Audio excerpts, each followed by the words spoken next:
Good morning once again. We have been looking at the Supernatural Law series, and we want to thank God for how God has been coming along with us on this journey. We started with the law of seed time and harvest. We look at how whatever you plant is what you're going to reap, and that is the law. That is the law. Whatsoever a man sow, that shall he reap. And then we move on to the law of mercy, that when you plant mercy, you will reap mercy. That is the law. That is the law. And then we come to the law of thanksgiving, that if in order for you to enjoy supernatural living, you must know how to give thanks, no matter the circumstance that you are in. That way you enter into the supernatural realm. And then last week we came up to the law of covenant.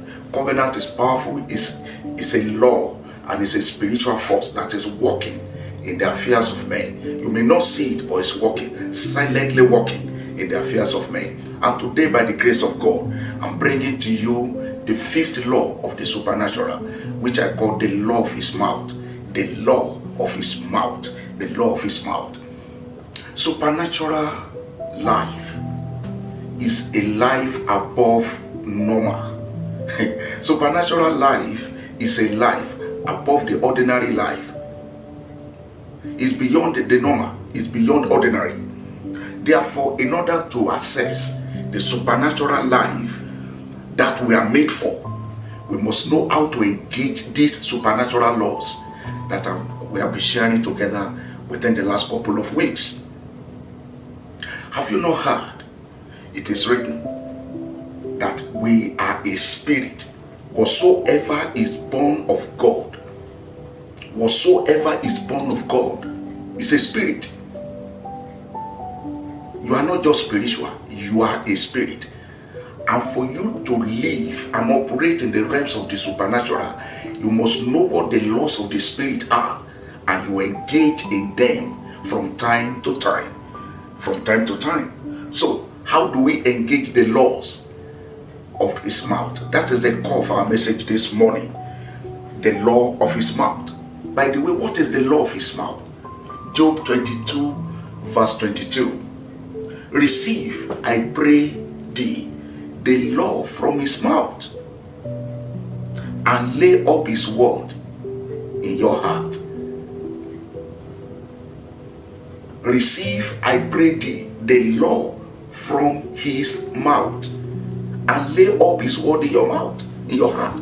So from that scripture we see that the law of his mouth is the word of God. Is the word of God. The Bible, therefore, is the book of supernatural laws. Is the book of supernatural laws. The Bible is the book of supernatural laws. The Bible is a compendium of laws, a compilation, a collection of the laws of God. That is why this book of the Bible is the laws of God. And therefore, to operate in the spiritual realm that we are in the supernatural world we are in, you must know what those laws are and engage in them. And our focus this morning is the law of his mouth. The law of the mouth of God. The law of the mouth of God. It's important. The law from his mouth. The Bible is the constitution of the kingdom of God. It's the constitution.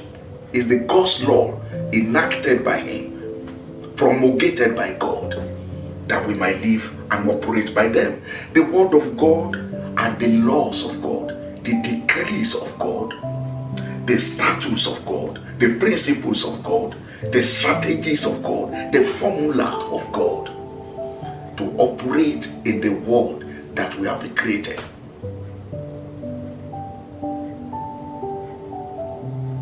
The laws of God are the rules of God.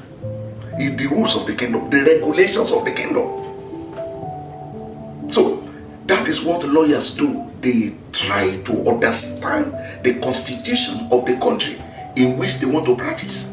So therefore we must understand not just the law of the seed time and harvest. We must understand the law of the covenant, the law of mercy, the law of thanksgiving, and of course the law his mouth, which is the word of God. The word of God is the status of God. Joshua 1 verse 8, Living Bible, constantly reminding the people about these laws, about this law, the law of seed time and harvest, the law of covenant, the law of mercy, the law of thanksgiving, and now the law of his mouth. Constantly remind the people about these laws. Psalm 119 verse 12 and 13, the Living Bible. Blessed Lord, teach me your rules. I have recited your laws. So all I'm trying to let you know that the word of God is the law of God. Is the law of God. The word of God is the law of God. Therefore, the word of God is called the rules, the strategies, the formula, the ways of God. The Lord said to Moses, he has made his ways known unto Moses, and his act unto the children of men. Psalm 103 verse 7, he has made his ways, his strategies, his approach, his method, his laws, his principles, his precepts known unto Moses, and his act only unto the children of Israel. Joshua 1:8, this book of the law, referring to the Genesis through Revelation, this book of the law, it is called the book of the law. Now let's understand the strategy of this book, the integrity of this book, the strategy and the integrity, the constancy of this word of God. Have you not heard? He has exalted his word above his names. Anytime the word of God comes, God himself submit all his names under his word. That is how powerful the law, the word of God is. He has exalted his word above his name. And if you know the might, the power that the name of God carries, then you should understand the law, the power of the word of God. Psalm 138 verse 2 amplified. For you have exalted above all else your name and your word. You have exalted your word above all else and your name. But look at it. And you have magnified your word above all your name. Hallelujah. Look at two things here.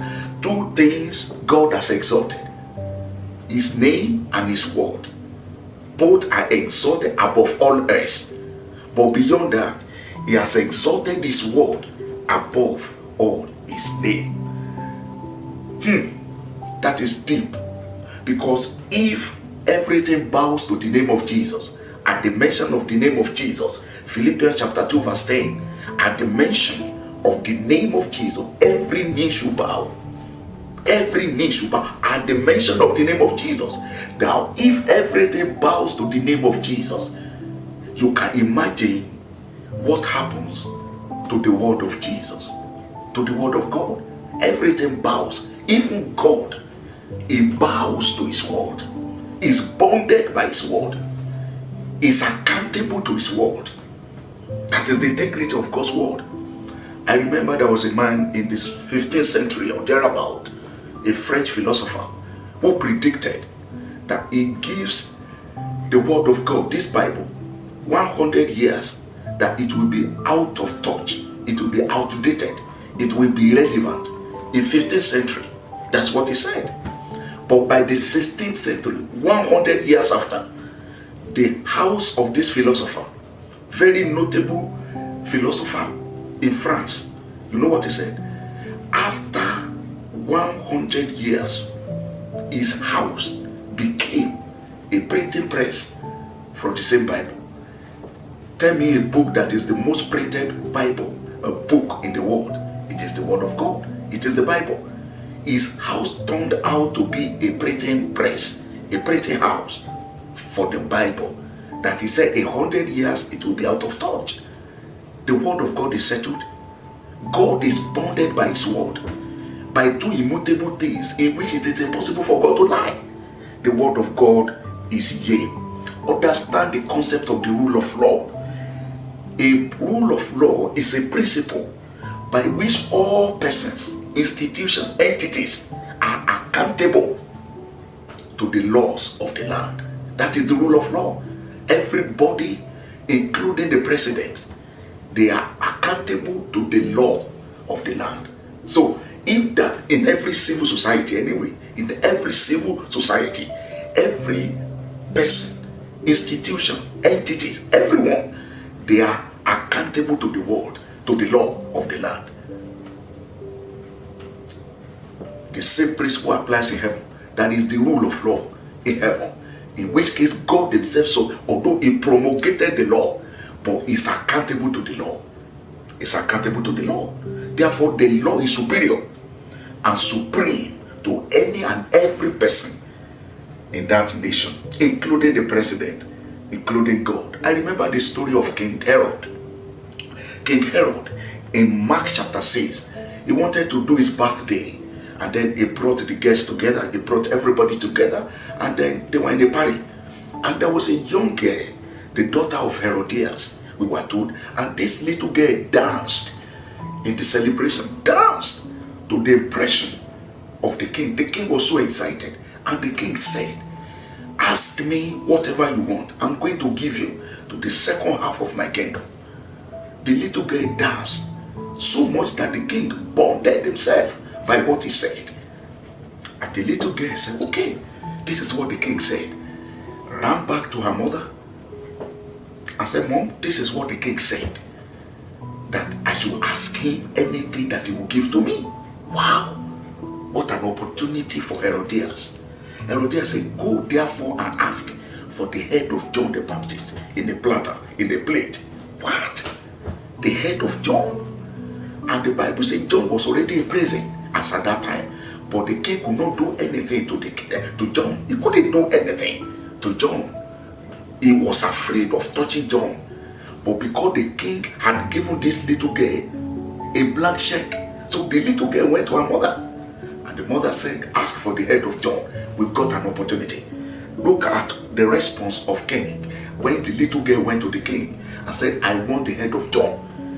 The king in verse 26 and 27, King James Version, and the king was exceedingly sorry. He was exceedingly sorry. Yet for his oath's sake and for their sakes, which sat with him, he would not reject her. Hallelujah. And immediately the king sent an executioner and commanded his head to be brought, and he went and beheaded him in the prison. Wow, look at that. Yet for his oath's sake, that is the only thing. In order, he was sorry. He was distressed that, oh my goodness, why would I do this? He couldn't renege on his promise. He told the king, he said, what? This is bad. But you know what? Because of my oath, God said, my covenant will I not break, neither will I alter the thing which is gone out of my mouth. Every king that is worth their soul, they hold on to their word. They do not renege on their promises. The king said, well, I won't do this under any circumstance, but because I have said so, he called for the head of John to be beheaded. To be beheaded. In Jeremiah chapter 1 verse 12, God said, I am watching over my word to perform. That is what does over his word. If God says it, God will watch over it to make sure for his performance. This book of the law is a written constitution. It's a written constitution. Forever, O Lord, that word is settled. That word is settled. Look at this story. Paul says something that jolted me. In Galatians chapter 1, verse 8 and 9, he said, but though we or an angel from heaven preach any other gospel unto you other than that which we have preached unto you, let him be accursed. As we said before, so I say now again, if any man preach any other gospel unto you other than that you have received, let him be accursed. That will tell you the integrity, the finality of the word of God. Let nobody come and change it. If anybody attempt to change it, let him be accursed. That's what Paul said. No, what that means is that the word of God is yea and is amen. It's written, it's fixed, it's rigid. It cannot be changed, not even by God. That is why he put his name as an appendix, to append his signature to every word that came out of the mouth of God. Glory be to God. That's why I speak into your life, that whatever God has said concerning you shall be a reality. The word of God will come through for you. The word of God will come through for you in the precious name of Jesus. I'm glad to share this with you. How therefore do we engage the word of God for supernatural living? How do we engage the word of God for supernatural living? That is the question. Number one, allow the word to enter into you. Allow the word of God to enter into you. Allow the word of God to enter into you. John chapter 10, verse 34 and 35, NIV. Jesus answered them, is it not written in your law? He's still talking about the book, the word of God. Is it not written in your law? I have said, you are gods. You are God. You are in your living room. You are God. You are God. Wherever you are listening to me, you are God. Ye are God. Is it not written in the book? Is it not written in the word of God that ye are gods? If he called them gods, unto whom the word of God came, and the scripture cannot be broken. I love that. The scripture cannot be broken. He called them God, unto whom the word of God came. How does the word of God enter into you? When the word of God enter into you, it turns you to a God. And I say, what are God? What's the meaning of a God? A God is a superhuman being or spirit that is worshipped as living power, or having power rather, over nature and over human fortune. A God is a deity. It's the when the word of God comes into you, it turns you into a God. It turns you into a God, a superhuman, a supernatural being, a spirit. It turns you into a spirit. And when it turns you into a spirit, you become a deity. You become an authority in your chosen profession. You become an authority. You become an authority to situations and circumstances. You are a deity. Right now, if this word enters into you, it will turn you into a God. You have power over nature. Jesus is Lord. I love that. As I speak to you right now, I decree that this word enter into you and turn you into a God. Somebody who is a deity. Somebody who is a deity. Lord, I pray that this word enter into someone out there in the name of Jesus Christ. And the scripture cannot be broken. In other words, that word is still intact. It's yea and it's amen. And it's amen. Ezekiel chapter 2, verse 2, New Living Translation. The Spirit entered into me as he spoke. As he spoke, the Spirit entered. As he spoke unto me, the Spirit entered into me. Hallelujah. And he set me on my feet. I listened carefully to his words. Ezekiel chapter 2 verse 2. I love that. The Spirit entered into me as he spake unto me. The Spirit enters as he spake unto me. Oh my God, the word of God is the vehicle. The word of God is the vehicle upon which the Spirit of God rides to enter into a man. The word of God provides a room, is the wing upon which the Spirit of God ride and fly to check. When he enters into you, it turns you into a God. Glory to God.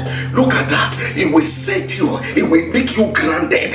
It will set you on your feet. The Spirit enter into me as he spake unto me. The Spirit enter into me as he spake. So Spirit can enter into a man via the word of God. I speak into your life right now that this word of God, as I speak the word of God to you, the Spirit enters into you. It makes you grounded. It makes you stable. It makes you tall and steady in the name of Jesus Christ. The word of God is the vehicle upon which the Holy Spirit rides to turn your circumstances around. Hallelujah. Hallelujah. In Acts chapter 14, verse 11, there was a man that was born lame. He was born lame, and then he sat down and he was listening to Paul in a preaching, in a sermon, just as you are listening to me now, just as you are listening to me. And the Bible says he looked at Paul steadfastly, and Paul also was looking at him steadfastly. And the Bible says, oh my goodness, faith jam faith. As the man was looking at Paul steadfastly, Paul also was looking at him. There was a transference of spirit. And Paul said, you can't remain in this situation. As he spake unto him, the spirit entered into him and jacked him up on his feet.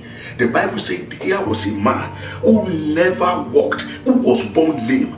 But as Paul was speaking, the spirit entered into him and strengthened his feet, such that the man began to leap. That is the power of the word. That is the power of the word. Look at what happened in verse 11. Now, when the people saw what Paul had done, as he said, rise up on your feet, had done, they raised their voices, saying in the Laconian language, the gods have come down to us in the likeness of men. As Paul was speaking into the life of this man, the spirit entered into the man and brought him up on his feet. And the man was able to stand. And the people look at Paul, they say, wow, these are gods who came down to us in the likeness of men. That is how to turn the supernatural. That is how to engage the supernatural law into your situation. You want to laugh this month and beyond? Let the word of God enter into you. Let the spirit of God enter into you. Let the word of God. So you need to be attentive. Like that man was attentive in fasting his eyes upon Paul. And then the spirit entered and brought him up on his feet. I speak into your situation right now. As I'm speaking to you, the word of God will enter into your circumstance, into your situation, and bring you out of it in the name of Jesus Christ. Number two, how do we engage? How do we engage the law of his mouth? How do we engage it? Number two, through meditation. Through meditation. What is meditation? Rumination. Rumination. Focused thinking. What is meditation? Meditation is a procedure where you have a deep thought in the word of God. A deep thought in the word of God. Meditation. Meditation. Meditation. A deep thought upon the word of God. That is how the word of God enters into a man. So enough of this drive-through we do. If you want the spirit to enter, as he speaks to you, you've got to meditate upon the word. You've got to meditate upon the word. That is what brings life to you. That is what transforms you into a God. Praise God. Meditation is rumination. Focused thinking. A procedure whereby you have a deep thought in the word of God. There are no two ways to it. You know a cow? We were told, this is unique about cow. When cow is showing the cords, the grasses, we were told the process that the cow will chew it, swallow the cord, and regurgitate it. Regurgitate is we bring it out again from the stomach and put it in his mouth and begin to chew again. And as he chew it, he will swallow it, and then we regurgitate it, and then the process continues for about 7 times. You know what the cow is trying to do? Is trying to get the best out, the best nourishment out of the cord. That is meditation. Don't tell me you don't know how to meditate. If you know how to worry, you know how to meditate. What is worry? You take a negative thought and you begin to think over it over and over again, over and over again, over and over again. And then it becomes worry. The same way, take a positive thought, take a scripture, and begin to think over it over and over again, over and over again. And that is meditation. That is meditation. Joshua 1 verse 8. A message. Joshua 1 verse 8. And don't for a minute let this book of the Revelation, the book of the Revelation is the book of the law, be out of your mind.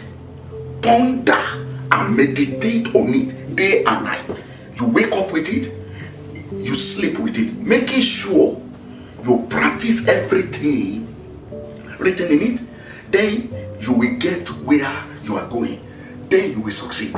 This is the only prescription in scripture about success. Meditation on the word of God and practicing the word of God. It gets you on the success lane. It gets you on the success lane. That is the only antidote for failure. That is the only antidote for failure. That is the only blueprint for success. Thou shalt ponder and meditate on it go to bed with scripture and then you practice it. That is the law. That is the law. That is the law. If you want God to back you up in all that you do, get hold of a scripture, meditate on it, chew it, swallow it, regurgitate it, and continue the process until it becomes part of you. Can I say this, God's people? I know you've heard something called Rhema and Logos. Rhema or Logos is the written word of God. Rhema is the revelation part of the word of God. Now, it is meditation that backs Rhema. It is meditation that backs the Rhema, that backs the revelation from the word of God, from Logos. Hallelujah. Look at this guy, the prodigal son. He was struggling with pig. He was in a terrible mess. He was in deep poverty. And the Bible says in Luke chapter 15, verse 17, the Bible says, and he came to himself. And he was thinking, how my father had so many hired servants at home. Now, how can my father have such, and I'm languishing here, I'm suffering here?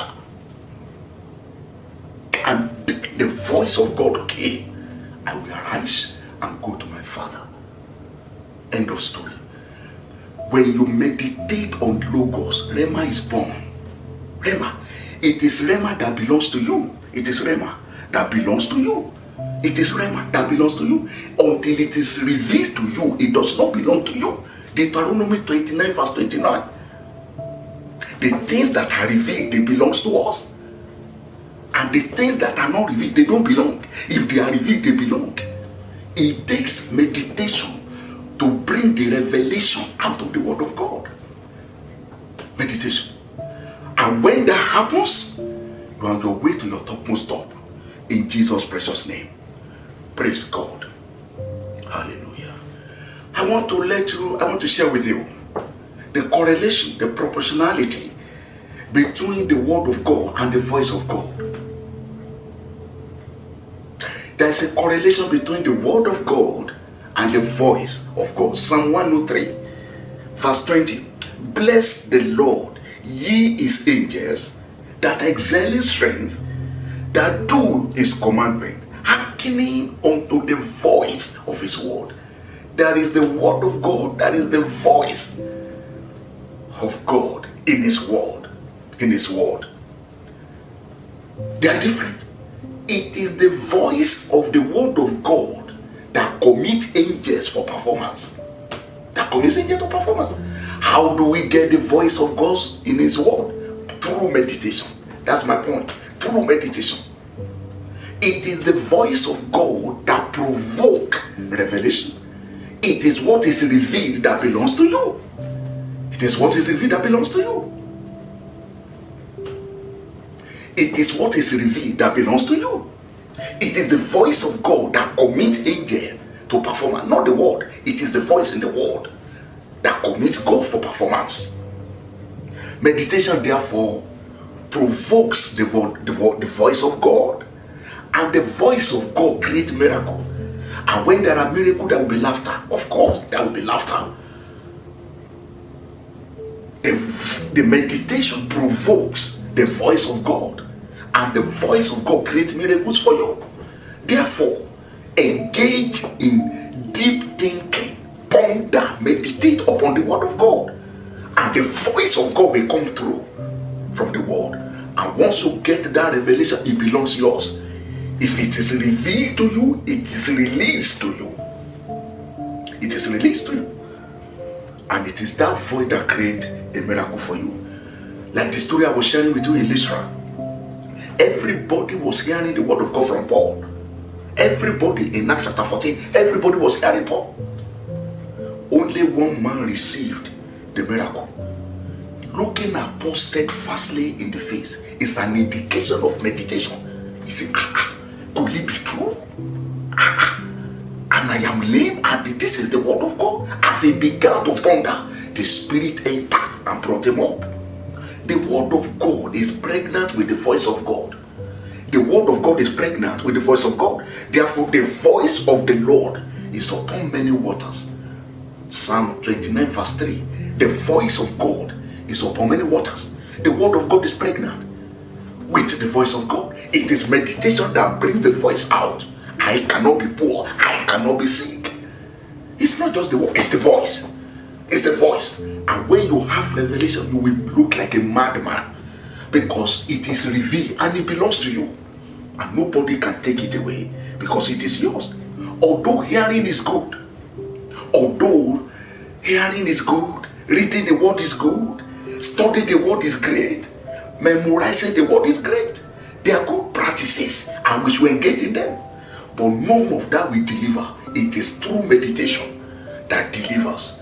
But you use all of those things to get you to the point of meditation. It is meditation that produces the voice of God. The secret thing belongs to God and to the Lord our God. But the things that are revealed, they belong to us. It is meditation that brings them to us. Hallelujah. It is therefore the meditation that provokes revelation. And if it is revealed, it is released. Glory to God. As I begin to close, let's look at a typical example of what the law of God can do. Moses was with God on Mount Sinai 40 days, 40 nights. No food, no drinking. For 40 days, he was interacting with God with his law. Interacting with God with his law. Interacting with God with the word of God. Before he left for the mountain, he was abused. He was assaulted. Korah and Dathan, they were speaking against him. Is it only you that God can talk to? Can God also talk to us? Or even Aaron joined them in the rebellion. But when he was coming back, hallelujah, having been with the Lord in his word, in Exodus 34, 29 and 30, mercy, when Moses was coming down, having been with the Lord for 40 days in the word, in the law, when Moses came down from Mount Sinai, carrying the 2 tablets of the testimony, he didn't know that the skin of his face glowed. Oh my God, his face was glowing, having been with the Lord, because he had been speaking with God. Aaron and all the Israelites saw Moses, saw his radiant face, and head back. They were afraid to get close to him. Why? Here is somebody who has been with the Lord in the word of God, beholding the word of God, beholding the word of God. When they saw him, they said, really? No, don't come close, stay away. They couldn't assault him anymore. They couldn't insult him anymore. They couldn't talk anyhow to him. They said, you just talk to us. Whatever he tells you, we will do. You know why? He has just been immersed in the law of God. When you immerse yourself in the law, in the word of God, nobody can look at you twice. No Jupiter, no man born of a woman can look at you. They said, hold it, we can look at you. They had to cover his face to speak to them. He had to cover his face to speak to them.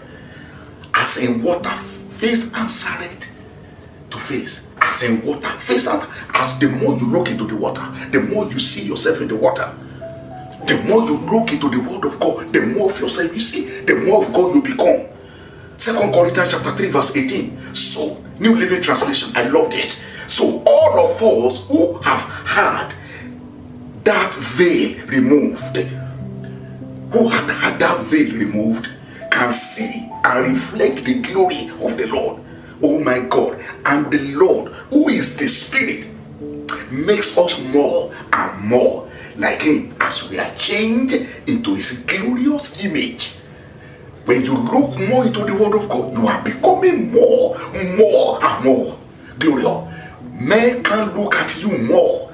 When they look at you, they can't look at you twice. They are afraid. They say, no, just hold it. That is the power of staying in God's presence, of God's word. Enough of this drive-through. Let's get settled with the word of God. It called them God unto whom the word of God came. The Spirit enter into me as he speak unto me. That is how we become supernatural being. That is how to live in the kingdom. And God said, I back up my word. I submit my name to my word. Therefore, I speak over your life. In this month of laughter, I decree the law of God over your life. the rule of law operate here. I decree the law of God into existence, into operation in your life. That as you go this week, in the name that is above all names, the Lord will fill your mouth with laughter. In the name of Jesus. Not only that, your lips with shout of joy, in the name of Jesus. Job chapter 8 verse 21. He will yet fill your mouth with laughter. This week as you go, the Lord will fill your mouth with laughter. This is the last week of this month, the month of laughter. I declare this week as the week of laughter, the week of laughter for you. The Lord will fill your mouth with laughter and your lips with shout of joy in the mighty name of Jesus. Then our mouth was filled with laughter. Our mouth was filled. This week I release the the infallible counsel of God, the finality of God's word into your life. The Lord will fill your mouth with laughter in the name of Jesus. Psalm 126 verse 2. Then our mouth will fill with laughter and our tongue with shout of joy. I decree shouting on your body, your borders, in your habitation, shout of joy in the name of Jesus Christ. Glory to God. Glory to God. Glory to God. Jeremiah 48 verse 33. Look at it as I close here. Joy and gladness are taken from the plentiful field and from the land of Moab. I have caused wine to fail from the wine presses. No one will trade with joyous shouting, not joyous shouting, but for you I decree, I declare that this week there shall be joyous shouting in your habitation, in your family, joyous shouting. That is the law. That is the law in the name of Jesus Christ. Come on, shout it there, shout it there. Joyous shouting, joyous shouting. There are shoutings and there are shoutings, but for you there shall be joyous shouting in your abode over this week in the name of Jesus Christ. Glory to God. That is the law. Come on, tell somebody by yourself. That is the law. That is the law of God. Joyous shouting in your camp, in your habitation. The Lord will fill your mouth with laughter and your lips with shout of joy in the name of Jesus Christ. Glory to God. Glory to God. There came a time when the children of Israel, in their fight against the Philistines, the battle was fierce and was strong and terrible. And the children of Israel, they went to town. They knew something was missing. They went and brought the ark of God into the camp. And when the ark of God came to the camp, there was a great shout. There was a great shout in their camp. And when the Philistines heard, they said, what manner of shout is that? They said, what a great shout is that? What will have happened in the camp of the children of Israel? They call it great shout. They call it great shout. They will ponder. They say, what is it? And then the Bible says, and then they understand that the ark of God has come to the camp of Israel. 1 Samuel chapter 4 verse 6. They understood that the ark of God had come into the camp of the children of Israel. And the Bible says, he said, and they panicked. They panic. The more you shout, the shout of joy, the more panic you are sent to the camp of the conspirators, to the camp of the schemers, to the camp of your enemy. Therefore, if you don't mind, I want you to shout ahead of this week that I want you to give God a great shout, a great shout. That shout signifies the presence of the ark of God. That they shouted against Jericho, the wall fell apart. I decree shout, joyous shout, great shout over this ministry this week in the name of Jesus Christ. I decree joyous, great shout. Let the enemy panic on your behalf in the name of Jesus. Glory to God. Glory to God. Glory to God. Joyous shouting, great shouting that bring panic panic, anxiety into the camp of the wicked. In the name of Jesus. If you don't mind, I want a great shout in your bedroom. I want a great shout in your living room. Wherever you are, a great shout that brought down Jericho. Receive it in the name of Jesus. Can you shout? Shout, great shout. Hallelujah. Glory to God. That is your testimony. You know why? That is the law. That is the law. That is the law. The Lord bless you. The Lord keep you.